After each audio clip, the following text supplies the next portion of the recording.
Hello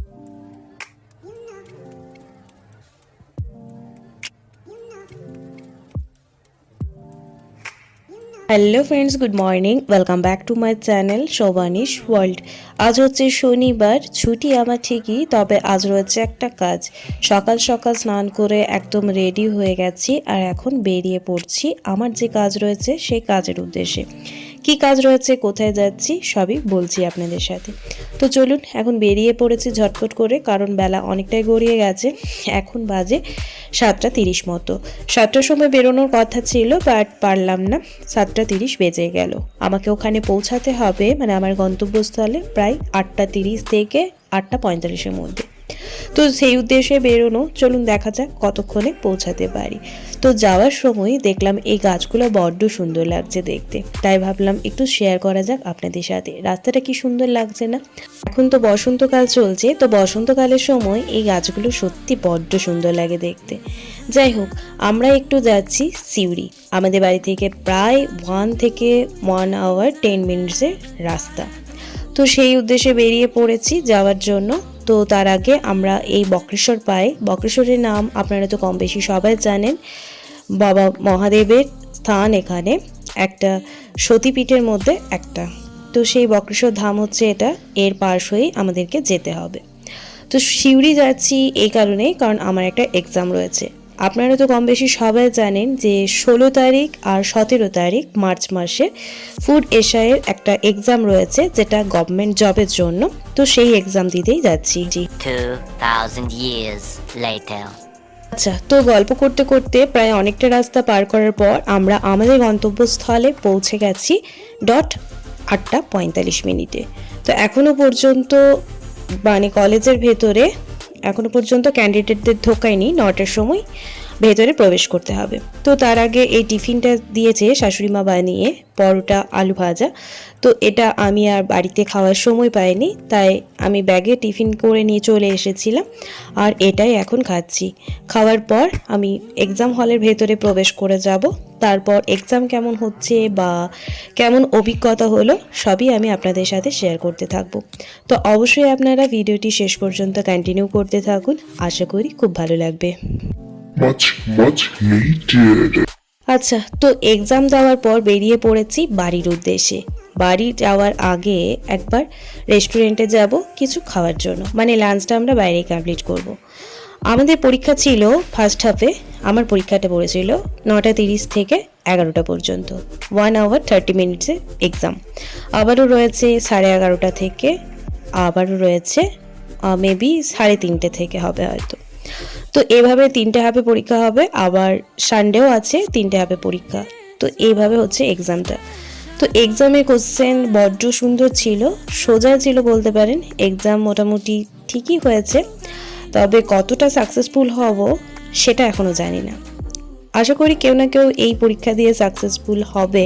যারা হবে তাদের জন্য আগাম কংগ্রাচুলেশন। আর যাদের হবে না তাদের বলবো ভেঙে না পড়ে আবারও ট্রাই, মানে চেষ্টা করতে করতেই তো মানুষ সফল হয়।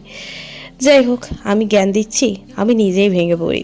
আমি জবের এক্সাম, মানে গভর্নমেন্ট জবের এক্সাম আমি শুধুমাত্র টেট ছাড়া কোনো এক্সামই দিইনি, আর এখন এই প্রথমবার ফুড এশিয়ায় পরীক্ষাটা দিলাম। যাই হোক, আমরা চলে এসেছি অনেকটা রাস্তা। এখানে যে হোটেল অভিষেক রয়েছে, এখানে আপনাদের আরও অনেকবার নিয়ে এসেছি আগেও। তো এই হোটেলটায় বড্ড ভালো রান্না করে এই রেস্টুরেন্টে। তো এখানেই এলাম। এখানে আসার পর আমাদের যে ড্রাইভার দাদা ছিল, সেই দাদাকে লাঞ্চ থালি অর্ডার করে দেওয়া হয়েছিল সেই দাদার জন্য, মানে দাদা ভাত খাবে বলে।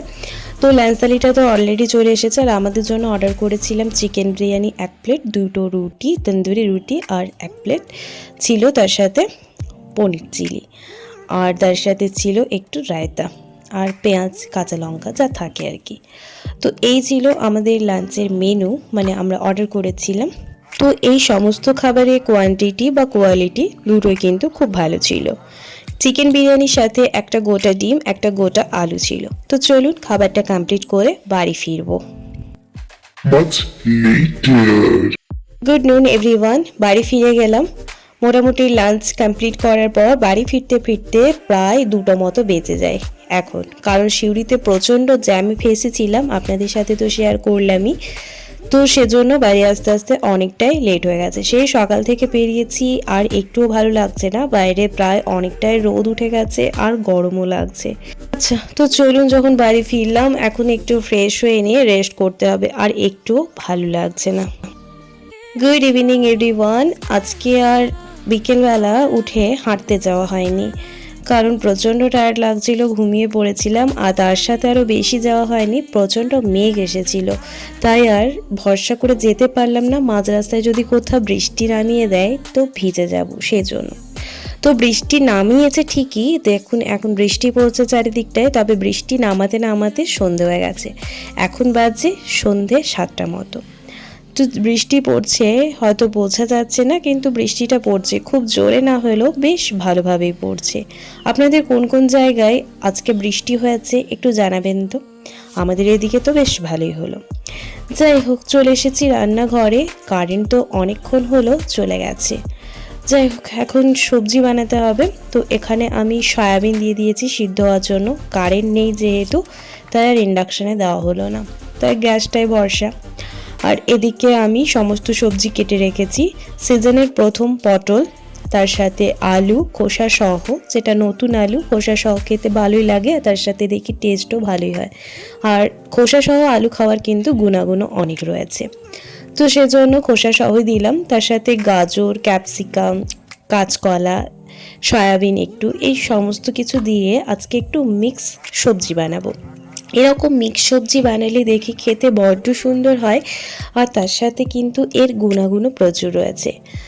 আমাদের অনেকেই রয়েছে আমাদের মধ্যে যারা সবজি খেতে পছন্দ করে না, হয়তো গাজর পছন্দ করে তো পটল পছন্দ করে না, আবার কেউ ক্যাপসিকাম পছন্দ করে তো অন্য কোনো একটা সবজি পছন্দ করে না। তো সেজন্য আমি বলবো এইভাবে একবার রান্না করে দেখতে পারেন, খেতেও ভালো হয়, তার সাথে সমস্ত সবজি কিন্তু খাওয়া হয়ে যায়, মানে বোঝাই যায় না যে কি কি সবজি এতে ব্যবহার করা হয়েছে খুব ভালোভাবে না দেখলে। যাই হোক, আমি প্রথমে পটলগুলো একটু ভালোভাবে ভেজে নিচ্ছি। সিজনের প্রথম পটল রান্না করছি। পটল আমাদের অনেকেরই ভালো লাগে না খেতে, বিশেষ করে আমিও খুব একটা ভালোবাসি না, তবে পটলটা যদি খাওয়াতে চান কাউকে, সেভাবে কিন্তু মিক্স রান্না করে খাওয়াতে পারেন, তাতে গুণাগুণটাও হয় আর রান্নাটা খেতে বড্ড ভালো লাগে। আচ্ছা, গরম তো পড়তে শুরু করে দিয়েছে, এরপর তো আরও গরম পড়তে থাকবে। তো গরমের সময় তো কিছু খেতে ইচ্ছে করে না, শীতকালে যেমন বিভিন্ন ধরনের জিনিস বানিয়ে খেতে ইচ্ছে করে, তো গরমকালে কিন্তু তার পুরো উল্টো, কোনো সবজি খেতে ইচ্ছে করে না, কোনো কিছুই খেতে ভালো লাগে না। তো গরমে কিন্তু এরকম হালকাভাবে সবজি বানিয়ে দেখতে পারেন, খেতে ভালোও লাগবে, তার সাথে শরীরও ভালো থাকবে। যাই হোক, আপনারা যদি এরকমভাবে রান্না করে থাকেন আমার প্রসেসে, অবশ্যই কমেন্টে জানাবেন কেমন লাগলো। ছোটবেলা যখন কোথাও যেতাম, ছোটবেলা মানে আমি যখন কলেজে পড়ি তখন কথাই বলছি, আজ থেকে 3-4 বছর আগের কথা। যখন কোথাও যেতাম, বাড়িতে এসে দেখতাম একটুও ভালো লাগতো না, মানে হয় মাথা ধরে যেত বা হয়তো শরীরটা টায়ার্ড লাগতো, তো বাড়ি এসে শুধুমাত্র শুয়েই থাকতাম। সেই মা খুব সাধনা করে, মানে অনেকবার ডেকে ডেকে খাবারটা খাওয়াতো কোনো রকমভাবে। তো এখন ভাবি সেই দিনগুলোর কথা। আজও আমি গিয়েছিলাম বাইরে, আসার পর রেস্ট করে দিব্যি সন্ধ্যাবেলা থেকে সেই আবার রান্নাঘরে খাবার বানাচ্ছি। মানে ভাবি যে সময়ের কত পরিবর্তন হয়, আর বিয়ের পর মেয়েদের কতটা পরিবর্তন হয়। যে মেয়েটা কোথাও থেকে আসার পরে সন্ধ্যাবেলা থেকে, মানে আসার পর থেকে শুয়েই থাকতো, খাবার জন্য পর্যন্ত উঠতো না, খাবার জন্য ডাকলে মাকে বিরক্ত করতো, সেই মেয়েটা শ্বশুরবাড়িতে আসার পর রেস্ট করার পর দিব্যি রান্না করছে সকলের জন্য।